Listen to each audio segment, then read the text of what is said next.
ኤርትራ ከህወሓት ጋር በመሆን በሉዓላዊነታችን ላይም ግልጽ ጥሰት እየፈጸመች ነው። አምባሳደር ጀነራል ባጫ ደበሌም በሆርሙዝ ሪቪው ላይ ጽሁፋቸውን እያሰፈሩ አምባሳደር ጀነራል ባጫ ደበሌም የኤርትራ መንግስት ከህወሓት አክራሪዎች ጋር በመተባበር በኢትዮጵያ ሉዓላዊነት ላይ ግልጽ ጥሰት መፈጸሙን አጋልጧልም።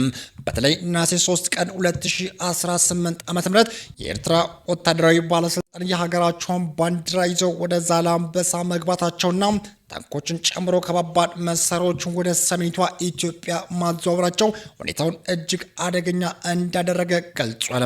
ኢትዮጵያ ላለፉት 2 ዓመታት በላይ ለቀጠናዊ ሰላም ስትል ከፍተኛ ስትራቴጂካዊ ትዕግስት ማሳየቷን አምባሳደሩ አስተውሏል።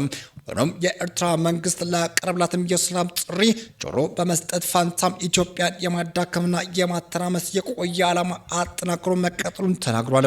በሌላ በኩልም የህወሓት አክራሪዎችም የትግራይ ወጣቶች በግድ በመመልመልና ለሱዳን ጦርነት በማሰለፍ ለፖለቲካ ቀጠናዊ እያዋሉ መሆኑን አመልክቷል። ዓለም አቀፍ ማህበረሰብ ያደረጓቸው ውስን ማዕቀቦችን የኤርትራ አካሄድ መቀበል እንዳልቻለ የገለጹ ጀነራል ባጫ ደበሌ የኢትዮጵያ መንግስት የሀገሪቱን ሉዓላዊነትና የዜጎችን ደህንነትን ለመጠበቅ ሲል አስፈላጊ ህጋዊ እርምጃ ለመውሰድ እንደሚገደድ አሳስቧል። ኤርትራ ይህንም የጥሰት እርምጃ ካልታገተች የሚመጣው ቀውስ በራሷ በኤርትራ የሀገር መፍረስ አደጋን ጨምሮ ለአጠቃላይ ቀጠናዊ ሰላም ከፍተኛ ስጋት እንደሚፈጥርባት በማስጠንቀቅም አፋጣኝ ምላሽ እንዲሰጥም ጥሪ አቅርቧል።